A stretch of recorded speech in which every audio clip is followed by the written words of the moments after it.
Follow me while we go behind the tiger. Inside? Follow me while we go inside behind the tiger? Oh, just inside the tiger. I think that's worse. Whatever. We'll talk about cats after a quick message about our sponsor. Cats have very good night vision. They can see in the dark almost 6 times better than we can.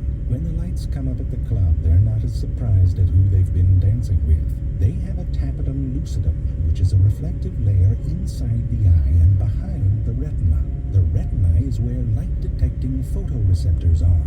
So light hits those receptors on the way in and then is bounced back through those receptors again, amplifying the response to available light that enters the eye. Think of it like how the taste of a Taco Bell bean burrito is amplified by tasting it while you eat it, and then again when you verb it back up.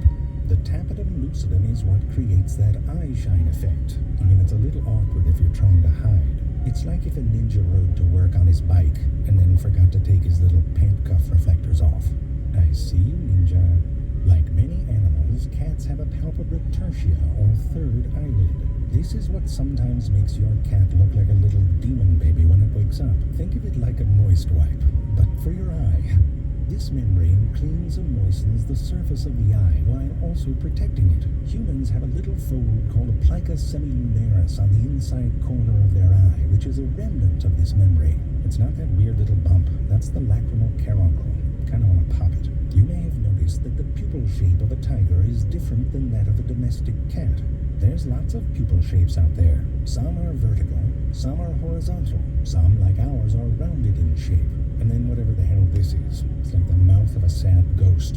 And stupid clams, they don't even have pupils, they're dumb. They look like Jabba the Hutt when he got all horny. Horny Jabba. Martin Banks and et al., who's like the best scientist, he's on all the papers, used their sciences to explain these differences. It turns out that vertical pupils create an increased depth of field on vertical contours. This means that if you focus on an object, vertical things like blades of grass in front of or behind that object don't go out of focus as much as horizontal things do. This information can be used by the brain parts to more precisely calculate depth, and this arrangement is found in hunters that ambush and pounce on their prey. However, this benefit diminishes as you get taller. Lower to the ground predators like foxes and kitty cats have vertical pupils, while their taller relatives like wolves and big cats have round pupils. And this would explain why almost all birds have round pupils. Horizontal pupils are a bit different. They tend to be on prey animals with side-facing eyes. These function more to create a wide panorama that can discern a predator's movement across horizontal lines on the landscape. This only really works if the pupil is parallel to the horizon. And in these animals, as their head moves up and down, their eyes rotate to keep their pupils in line. It's pretty cool, isn't it? I know what you're thinking. If vertical pupils are so great, why do my cat's eyes go all cray-cray before it pounces?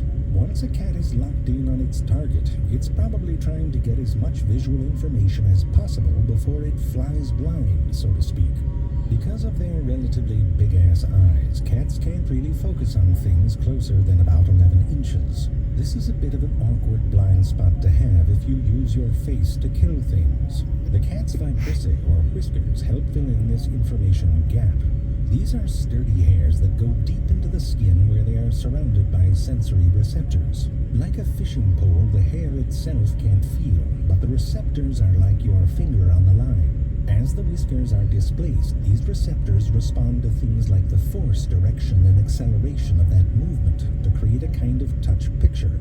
Sort of like when you feel around for keys in a cluttered handbag, except better. It seems as though they can even sense the air currents surrounding objects. When cats attack, this shot goes later. When cats attack, their whiskers move forward. Okay, so it's a bit of a fart in a hurricane if you're trying to stop a charging giraffe. But if you hunt large animals with a precision bite, it can be the difference between dinner and getting all messed up. Whiskers may even allow a cat to feel the pulse of its prey, so it knows when it's safe to let go. Cats have a very good sense of smell, with over 40 times the odor-detecting cells in their nose parts. Cats communicate through scent. For example, here is this lion's Tinder and LinkedIn profiles, all in one.